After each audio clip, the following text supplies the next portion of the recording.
Good day, everyone. Today, we explore how faith communities worldwide are driving sustainable development through grassroots initiatives. Religious institutions are enduring networks present in nearly every global community.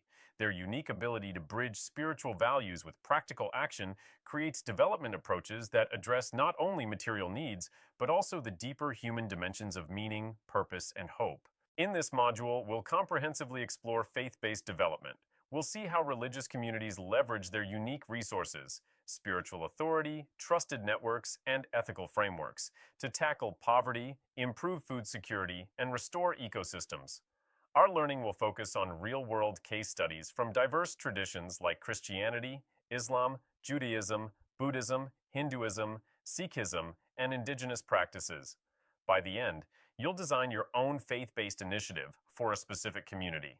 These learning objectives will progressively build your analytical and practical skills. First, you'll understand the theological foundations motivating faith communities in development. Then, we'll examine successful global models, analyzing their effectiveness and sustainability. Critically, you'll evaluate these initiatives for material outcomes, cultural appropriateness, and long-term impact. Finally, you'll apply these insights to design your own contextually relevant initiative. Our journey unfolds across 6 interconnected units. We begin by understanding faith communities as development actors, examining their unique assets and approaches. We then explore specific domains: poverty alleviation through economic empowerment, food security through sustainable agriculture, and environmental restoration as a spiritual mandate. The 5th unit addresses the crucial topic of partnerships, how faith groups collaborate with governments, NGOs, and international agencies. Finally, you'll synthesize your learning by designing a practical faith-based development project for a community of your choice. Faith communities offer significant advantages in development. Their global reach is unparalleled, present even where governments and NGOs struggle. They adopt a holistic approach, addressing material, emotional, social, and spiritual well-being. Religious leaders often command more trust than officials or external workers. Moreover, faith communities mobilize extraordinary resources, billions in donations, millions of volunteers, and vast infrastructure like schools and hospitals.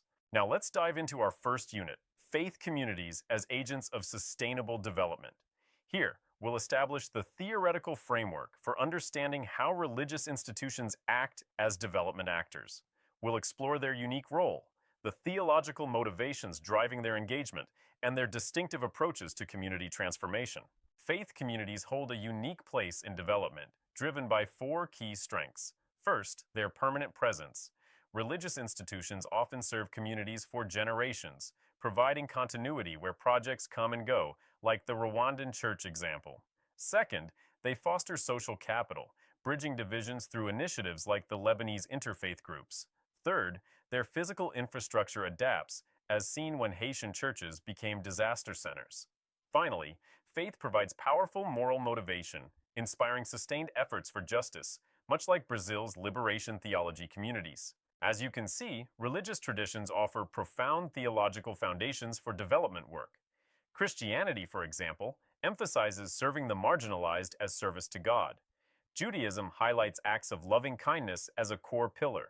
Islam states the best people benefit humanity. Buddhism links good deeds to spiritual joy. Hinduism advocates for working for the world's welfare. And indigenous traditions stress collective responsibility and shared honor.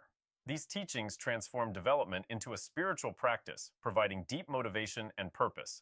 Faith communities embrace a holistic approach to development, understanding that true human flourishing spans multiple interconnected dimensions.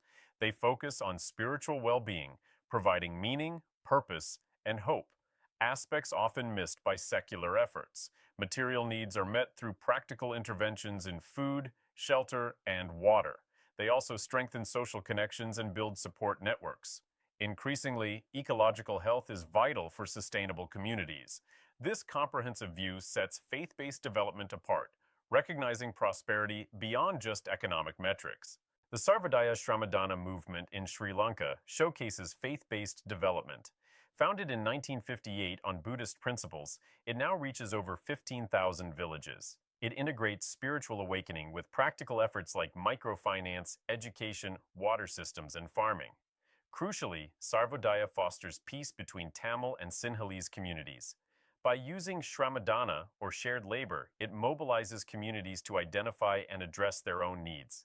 This approach, guided by compassion and mindfulness, nourishes both material and spiritual well-being.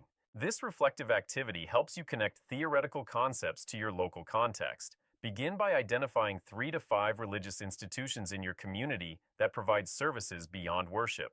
Categorize their development work, whether food assistance, housing, education, health, or environmental initiatives. Critically evaluate whether these represent charitable efforts meeting immediate needs or developmental approaches addressing root causes. Finally, envision opportunities for these institutions to deepen or expand their sustainable development work. These reflections will prove valuable when you design your own faith-based initiative in our final unit. Welcome to Unit 2, where we'll delve into poverty alleviation through faith initiatives. We'll explore how religious communities view poverty not just as material deprivation, but as a multidimensional challenge impacting human dignity and spiritual well-being.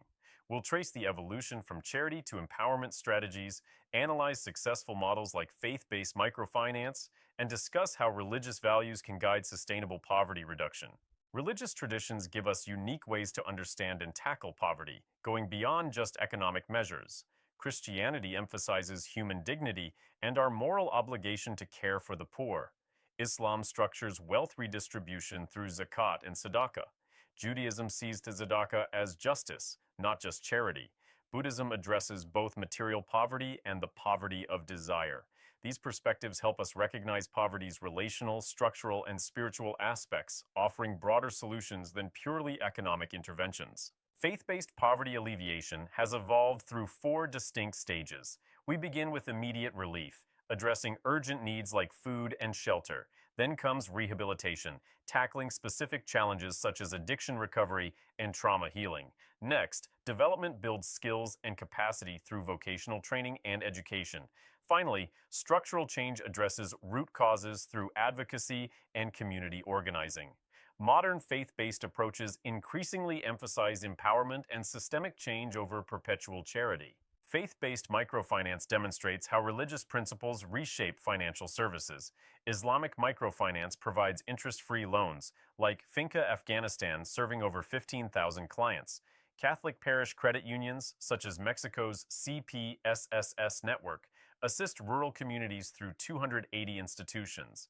Buddhist savings groups in Thailand, linked to over 30,000 temples, blend financial services with ethical teachings. These models integrate spiritual values and community accountability, often leading to higher repayment rates than conventional microfinance due to their moral emphasis. BRASS, one of the world's largest NGOs, demonstrates how secular development can thrive in religious contexts. They achieve this through cultural sensitivity, scheduling around prayer times, hiring local staff, offering both conventional and Islamic microfinance, and partnering with religious leaders. As their founder noted, giving people more choices empowers them to overcome poverty and transform their lives. These faith-based vocational training programs offer a powerful model for holistic education, going beyond just technical skills. For example, the Salesians of Don Bosco run over 700 centers worldwide, blending practical training in fields like electronics and agriculture with character development. Similarly, India's Ramakrishna Mission uses Hindu principles to teach crafts and modern skills, emphasizing spiritual discipline. And in Brazil, the Sanctus Foundation equips favela residents with tech and business skills, integrating biblical principles. Their success lies in developing the whole person, not just technical competency.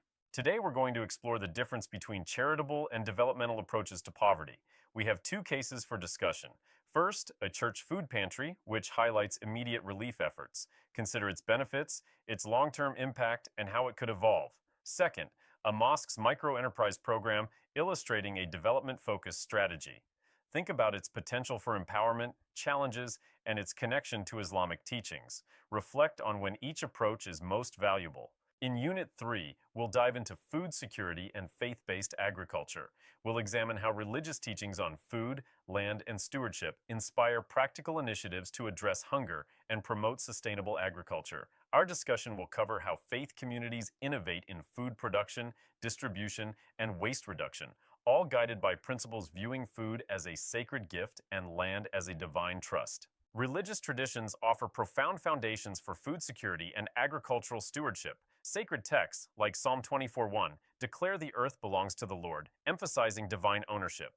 The Quran promotes gratitude and moderation, encouraging us to eat good things but avoid excess. Leviticus reminds us that land is God's, and we are temporary stewards. Buddhist teachings emphasize avoiding needless destruction, even of a blade of grass. These texts frame food as a sacred gift, agriculture as a spiritual practice, and land as something to be stewarded, providing a strong basis for sustainable food systems. Faith communities are deeply involved in diverse food security initiatives. You'll see examples like congregational gardens on religious properties, such as Hazan's Jewish Community Gardens. Many religious institutions even run their own farms, like the Buddhist Tzu Chi Foundation's Organic Farms, promoting sustainable agriculture. And critically, faith-based organizations facilitate extensive food distribution, exemplified by Sikhism's Langar tradition, offering widespread free meals. Educational programs like Africa University's agricultural training equip students with vital climate-resilient farming techniques, blending spiritual values with practical skills for community benefit. Here we delve into the Muhammalai Organic Farms in Sri Lanka, showcasing faith-based initiatives in action. Following conflict, the Hindu Council and Christian Aid partnered to reclaim abandoned land, empowering vulnerable communities through organic farming. This project trained former combatants and war widows, established seed banks, and formed a farmers' cooperative, all while integrating Hindu principles of nonviolence.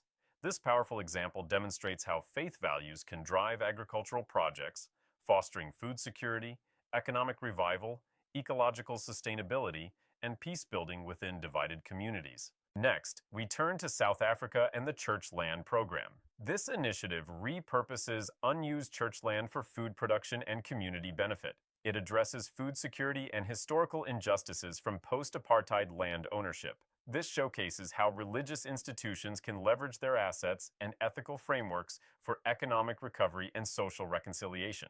Here, we examine how religious perspectives address food waste. As you can see in the iceberg diagram, visible actions like food recovery and composting are supported by deeper theological and ethical principles. These principles, gratitude for creation, honoring food as a divine gift, and responsibility to the hungry, provide the moral imperative. Initiatives like Green Ramadan and Bal Tashchit exemplify these actions. This activity will help you practically apply the concepts we've discussed. We'll guide you through a structured process to understand food insecurity within your own communities. By identifying specific needs, assessing available resources, and linking these to foundational religious values, you can begin to formulate actionable faith-based solutions. This hands-on assessment forms a crucial foundation for later project development. Welcome to Unit 4. We'll explore the profound concept of ecological restoration as a spiritual mandate. Here, we bridge faith and environmental stewardship, examining how religious traditions compel us to actively heal and restore the natural world. We'll consider the theological underpinnings that view humanity's role as caretakers of creation, translating these spiritual responsibilities into practical actions for ecological renewal within our communities. Here, we explore how diverse religious traditions share a profound imperative for environmental stewardship, rooted in sacred texts and spiritual principles. Ancient teachings, from Abrahamic faiths to indigenous cosmologies, consistently affirm the interconnectedness of all life and humanity's responsibility towards the natural world. This foundation actively manifests today through contemporary movements, showing a global convergence of faith-based action on ecological concerns. These traditions offer not just ethical guidance, but also a moral framework for addressing environmental degradation. This case study highlights a powerful example of religious environmental teachings in action. Morocco's Green Mosque initiative shows how faith institutions can drive ecological sustainability. They've transformed over 600 mosques with renewable energy and efficient systems, offering clear models for communities. Importantly, it empowers imams to share environmental messages, connecting modern responsibility to Islamic principles of stewardship. This blend of practical change and theological reinforcement truly fosters holistic creation care. Building on our example, diverse faith traditions worldwide are actively engaged in reforestation. These initiatives demonstrate how religious beliefs like Christian stewardship, Sikh selfless service, or the sacredness of nature in Buddhism, powerfully motivate ecological action. These communities leverage their networks and spiritual insights, achieving significant environmental impacts and showing the potential for faith-based organizations to contribute to global conservation goals. Here we see how spiritual beliefs and practices contribute significantly to biodiversity conservation, especially through sacred natural sites. From India's ancient groves to Ethiopia's church forests and Mexico's cenotes, communities have long preserved ecosystems by integrating them into their cultural and religious life. This approach often proves more effective than purely scientific methods because it taps into deeply ingrained values, fostering reverence and responsibility for the natural world. Building on the understanding that faith-based conservation is highly effective, we introduce the Interfaith Rainforest Initiative. This global coalition brings together diverse religious and indigenous leaders to protect vital tropical rainforests. The initiative develops educational resources, connecting conservation to spiritual teachings, advocates for stronger environmental policies, and fosters crucial local partnerships. It's a powerful model for global environmental stewardship. After discussing global interfaith efforts, let's apply these principles locally. This activity guides you through 4 steps. First, identify an environmental issue in your community. Then, connect it to your faith traditions to frame it as spiritual work. Next, build partnerships. Finally, plan specific restoration actions. This is your chance to think critically about how spiritual values can drive tangible ecological action. Welcome to Unit 5, Partnership and Policy Engagement. In this unit, we'll explore how to collaborate effectively with various stakeholders and influence policy to achieve greater impact in ecological restoration. Building on our previous discussions, we'll delve into strategies for forging strong partnerships and navigating the policy landscape to turn our vision into widespread action. As you can see on this timeline, the relationship between faith organizations and development agencies has evolved significantly. Initially, it was often marked by mutual suspicion. We then moved to pragmatic collaborations, acknowledging faith groups for their practical service delivery. More recently, there's been a shift towards deeper, substantive dialogue, culminating in integral partnerships that recognize the holistic value of faith perspectives in achieving comprehensive human development. Now, let's look at the different models of partnership between faith-based and secular development groups. You'll see collaborations from simple technical support or funding to more integrated joint projects and knowledge sharing. These examples highlight the diverse ways these organizations work together. Understanding these models helps us appreciate their potential in tackling global challenges. Here in Mozambique, we see a powerful illustration of how faith-based organizations become vital to national development, particularly after conflict. Following the Civil War, the government simply lacked the infrastructure for widespread services. By formally integrating Caritas into the health system and providing funding, they effectively leveraged existing community networks. This collaboration dramatically expanded healthcare access, showing how FBOs can bridge critical service gaps, ensuring sustainability and reaching remote populations. Let's explore key principles for integrating local communities into development and humanitarian initiatives. It's vital to start with genuine community consultation to understand priorities and assets. Empowering local leadership ensures sustainability and ownership. Working with existing traditional or religious structures enhances project acceptance and effectiveness. And finally, robust feedback mechanisms are crucial for adapting interventions based on continuous community input, ensuring projects remain relevant and responsive. Here, we explore how faith-based organizations engage in policy advocacy, influencing governmental decisions from local to global scales. Religious communities can impact diverse areas, from urban planning to international climate agreements.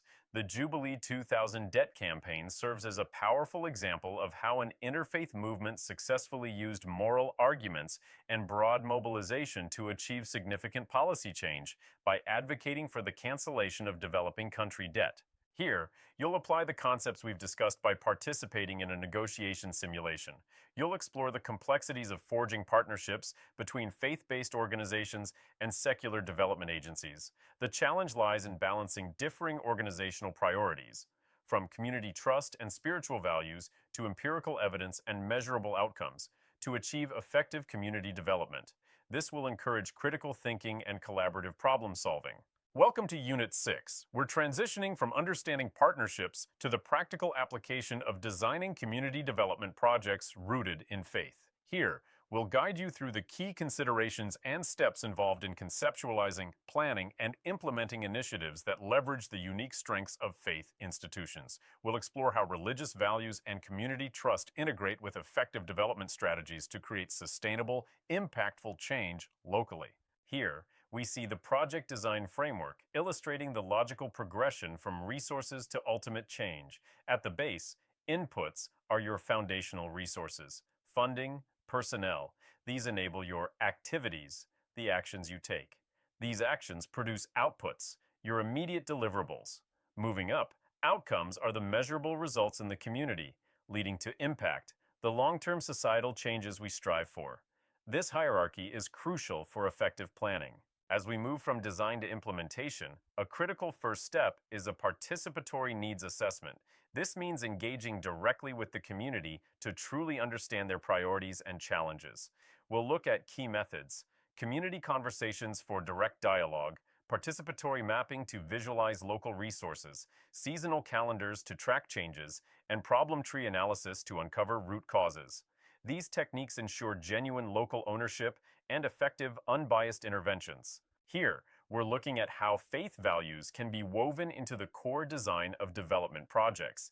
It's more than an add-on. It ensures goals, methods, and success metrics align with ethical and spiritual principles. Meta's work offers a practical example, showing how this leads to holistic, community-driven outcomes that go beyond economics to foster social cohesion and justice. Your final assignment is to design a faith-based community development initiative, synthesizing the module's concepts. This involves selecting a community, articulating your theological foundation, developing a practical project design, outlining a collaborative partnership strategy, and devising a holistic evaluation framework. Approach each component as a foundational step for a robust, ethically informed intervention. To wrap up this module, let's revisit our core insights. We've seen how religious communities bring distinct advantages, offering moral guidance, trusted leadership, and extensive networks for development. Truly effective initiatives transcend simple charity, aiming for transformative change by tackling underlying issues and fostering self-sufficiency. A holistic perspective, integrating spiritual and social dimensions, ensures interventions are both comprehensive and culturally sensitive. Finally, strategic partnerships are crucial for amplifying reach and achieving sustained, widespread impact. Let's reflect on these key questions. The first asks us to consider obstacles when integrating faith values into community development and how to overcome them. The second encourages us to think about how participatory methods can ensure faith-based initiatives truly meet community needs, respecting their spiritual and cultural context.